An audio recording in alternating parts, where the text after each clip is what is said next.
All right, guys, it's Kelsey here, and we're starting the first of these Riverside chats with the man himself, Nate Sexton.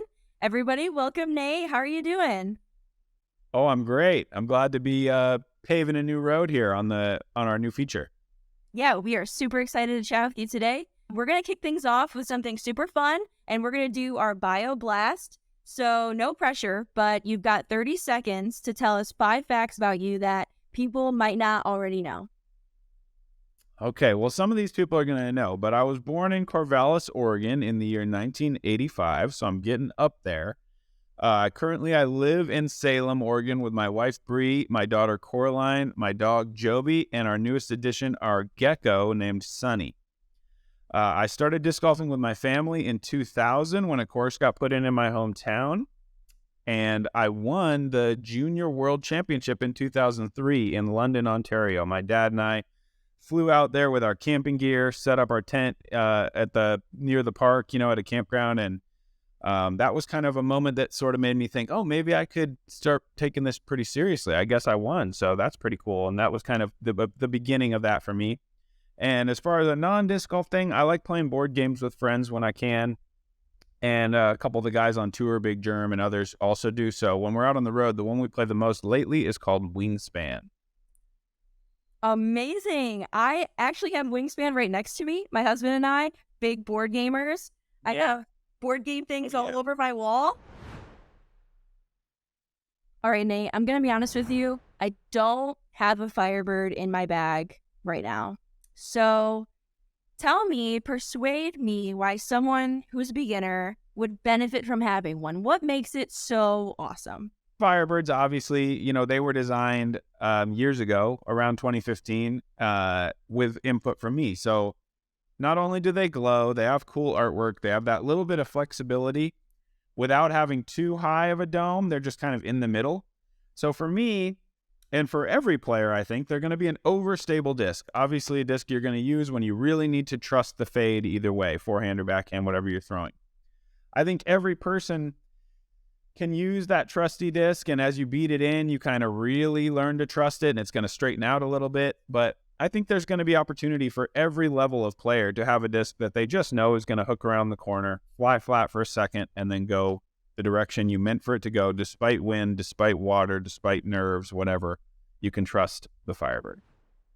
Since joining the disc golf world, I've learned a lot of different things, and one of those things has been the elite commentary duo of Big Sexy on Jerm-isms, which you are a part of. So as the better half of Big Sexy, you've witnessed a lot of the growth of disc golf and disc golf media specifically. And I kind of just want to know your thoughts on where you think disc golf media is going to change in the coming years, or what are some of the biggest changes you've already seen? Sure. Wow. Big question. Before I get started, I got to shout out Paul Ulibarri. He's kind of our third member. So at this point, we're kind of a trio. When I first started, there was basically zero media. And then YouTube, it was pre-YouTube. So there was really no place to put it. Every once in a while, there was a VHS or a DVD. I remember having the DVD of that epic playoff between Barry Schultz and Ken Climo at the USDGC and watching that thing a bunch of times, just seeing all those clutch shots. But then obviously YouTube came along. Then there was sort of like shot-by-shot coverage, single camera, guy just filming from behind, no commentary. There's a lot of pioneers that were out there doing this stuff. And then that was up on YouTube, people like that. Then you kind of get commentary coming in. I did a little bit of that like in DVD format early on, where I would record commentary and they put that on a DVD later. And then I started working. The first person I helped out was Central Coast. Back then it was not a paid gig. It was just like, hey, want to do this? Let's record. And it was like, I was excited to do it because I like talking about disc golf. I like talking about most everything, so it was easy for me to be there and reacting to shots and just sort of trying to give some people some context about why what they're seeing is incredible or why what they're seeing is terrible, and just kind of trying to be honest and give my take on what's going on with my knowledge of the course or whatever is going on. So that era came, and then, now obviously into the Jerm-isms time, that's grown and blown up really big and huge following. And then now live disc golf, which has been happening for a few years, but I think now is finally really finding its footing on the Disc Golf Network, where you have a big enough base of subscribers where you can actually pay all the cameramen you need to pay and all the people in the switching room and producers and commentators and on the ground. We've got reporters on the ground. There's 3 of us back in the booth all over the country. It's an incredible, complicated machine that's working together. And I'm pretty shocked at how good that's become, how quickly that's taken off. As far as where we're going, man, I think more improvements, certainly. Live disc golf can continue to smooth out. Cell signals across the country, I'm sure, are just going to keep getting faster and better. So any kind of choppiness probably would hopefully be a memory of the past for us soon, though I guess our cameras keep getting better too. So it's kind of a race between HD and cell signal and everything. So another thing that came up while I was learning about Jerm-isms and Big Sexy is Jerm-isms. And I'm still kind of understanding what the whole concept is, but I was just wondering, could you explain what a Jerm-ism is and maybe like what are your top 3 Jerm-isms that you've ever heard? That's when my good friend, Jeremy Colling, whether intentionally or unintentionally, there's 2 flavors, but he's kind of combining 2 words, potentially misusing a word into something, and you always know what he meant. You know, so it's sort of a gift in that sense. It's not like you're sitting there going, what is he even talking about? Because the words are always close. But sometimes he'll say the completely wrong word, but it's close enough to the word he meant that it kind of just floats by. And you won't really notice till later, or sometimes I notice in the moment, and it's fodder for some of the greatest little runs of laughter that we've ever had on Jerm-isms. But sometimes he does them on purpose, and those are pretty creative too. All of them are creative. And Jerm's a confident guy, and his grasp on the English language is like just lagging slightly behind where his confidence is. And so he'll reach. You know, he's not afraid to take a swing and just see what he lands on. And sometimes it's a full-on whiff, and sometimes it's hilarious, and sometimes it's, you know, perfectly right. I'm not saying he gets them wrong all the time. But as far as picking a top 3, I don't know if I can do that. That's like asking me to pick the top 3 shooting stars I've ever seen. You just kind of see it happen. You sit there, you see it streak across the sky. Maybe you smile, maybe you're happy about getting lucky to see something like that, but you don't really catalog it in your memory and rank it. It's just kind of something, if you're lucky enough to catch one, you catch one. I hope you catch one someday. All right, Nate. You have 30 seconds. Persuade someone to play disc golf. Do you like being outside? If the answer is yes, stick with me. If you like to stay inside, probably I can't persuade you. But getting outside, having a chance to chat with friends, having a chance to get a little exercise, having a chance to make this plan about how you're going to make this object fly between trees and change and move and go where you want it. It's really exciting when you can get that right and you can get that feedback and feel that feeling of like, that's what I planned and that's what happened and that's awesome and I'm getting better at something. There's a lot of good reasons to give it a try, but for me, at least give it one try. If you hate it, no hard feelings. Something I really like about it is like you don't have to be super athletic or have like a background in disc golf to go out and play with your friends. It's very easy for anyone to just go out and play, even just with a couple of discs in your hand. So that's super nice. It makes it easy for me to persuade my friends to come out with me and play.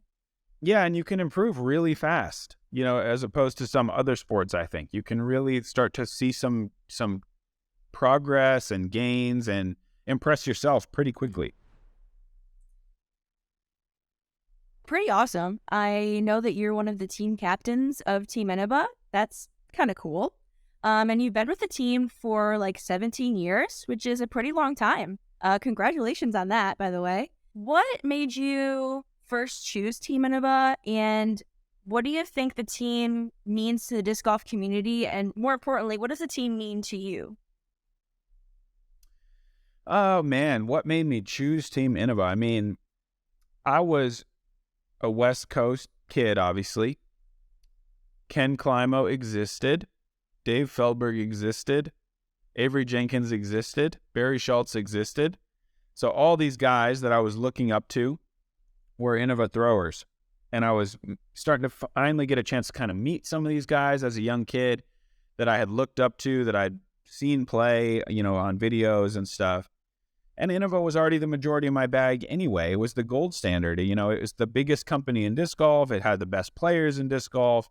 So it was the dream team, So as a kid, when you were thinking, oh, what company would it be cool to throw for? There wasn't any thinking. It wasn't any long list. It was like Innova. That's where you want to be. So as I was kind of getting better and starting to win a little bit at the professional level, I had some other offers, but I already had a relationship with Feldberg and Jenkins specifically.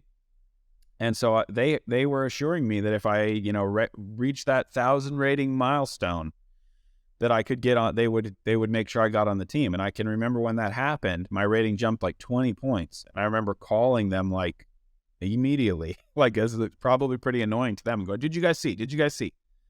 So I was very eager to join the team. And I think, Innova is the first and the biggest and the winningest disc golf company, of all time. So it's an easy place to look if you're dreaming as a kid of where you could end up. So that's kind of what it means to me. It's kind of to follow in the footsteps of a Ken Climo. I mean, there's only one guy like that with that kind of a pedigree. So to be able to be representing that same team and to be in a leadership role as he was is special to me and is a big honor for me. So I think, Innova has paved the way for a lot of what disc golf is today, sponsorships included, as making a high-level team. That's not something that was always there. I think that only really started in the mid-'90s, maybe. It wasn't like there was a structured team on other companies. So I think that's pretty cool, to have been a pioneer as a company and in the sport of disc golf, being the first, being the biggest, being the most prestigious. That's kind of all the stuff that I think about when I think about Team Innova.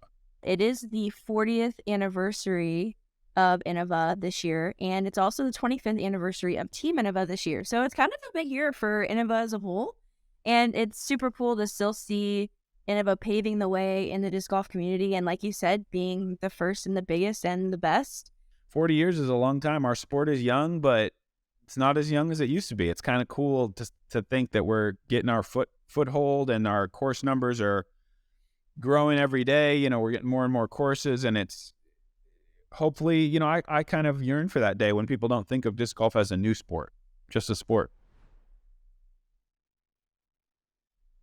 I heard that you recently got some new prototypes of the Halo Nexus Leopard 3.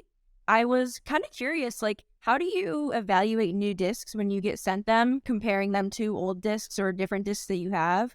My main testing method is chucking them. So I go there and go out to the course. Obviously, I have a memory in my head of what I think a Leopard is supposed to be. And some Leopards are going to be more overstable than that or less. And this is a new plastic for drivers. So now we're talking about how does it feel in the hand? This one is surprisingly stiff, I feel like, for what I thought it was going to be.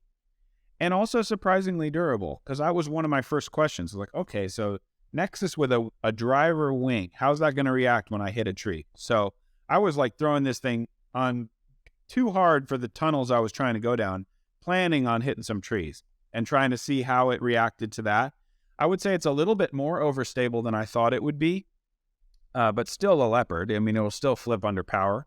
But just based on the fact that it is kind of a mid-level plastic, it's not like the glossy Star and Champion. The grip is better, but the durability, I would assume, over time would be a little bit worse than those top premium options. But that's not necessarily a bad thing if you're looking for a disc that you kind of work in right away.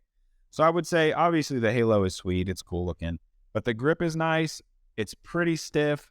And it's kind of a medium, maybe trending towards a little bit more overstable side for all the Leopards that I've thrown. So good disc, I think. And I was pretty happily surprised with how the Nexus transitioned into a fairway driver. Okay, Nate, last time I'm going to put you in the hot seat for this meetup, I promise. But we got the Fast Five, which is going to be super fun. And I'm going to ask you 5 random questions, and you have 10 seconds to give me an answer for each of them. Yeah, I think I might live in the hot seat. I'm not feeling the heat at all. First question, What are your biggest pet peeves in disc golf? Probably Bluetooth speakers. I just like talking and listening to the sounds of the environment I'm in. So pretty strict. If we ever play disc golf together, no Taylor Swift is allowed to be played. I'll keep that. Yeah, nothing. Man, it's not about Taylor. It's not about Taylor. You know, it's not her fault. Outside of disc golf, what is the thing that you think you are best at on tour and you would be every other pro at? Some examples: Tetris, a dance competition, the 40-yard dash, some hidden talent you might have. Wow, that's tough. There's a lot of really talented people on tour. Definitely not the 40-yard dash. I think I'd have a good shot in like a whistling contest. I'm a decent whistler. I feel like I'm a 90th percentile whistler.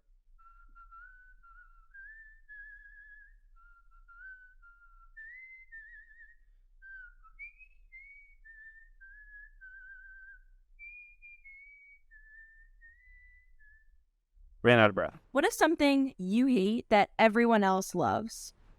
Well, I know everyone doesn't love this, but I don't like ranch dressing, and I don't really like salad dressing in general. Do you eat bear salads? Yes, I will do that. Okay. The people want to know, what would it take for you to be the next host of Jeopardy?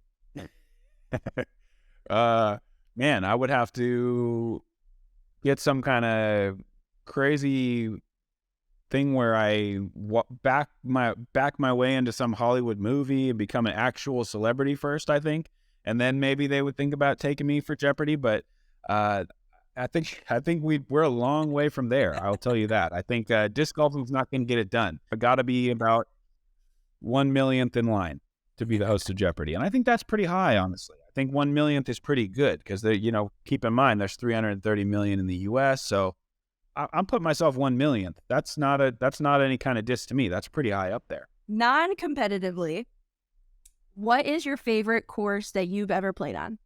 Whistler's Bend in Southern Oregon. This is my go-to answer for this question. And be it competitively or not competitively, I don't care. It's the course that I've played probably the most tournaments at of almost any, because I used to play there multiple times a year growing up, and I still try to get back there at least once a year, every year.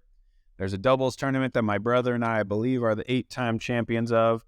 So we go there and we float the river and we camp out and we, eat good camping food, play little side games, play a bunch of disc golf, look at the stars at night right by the river.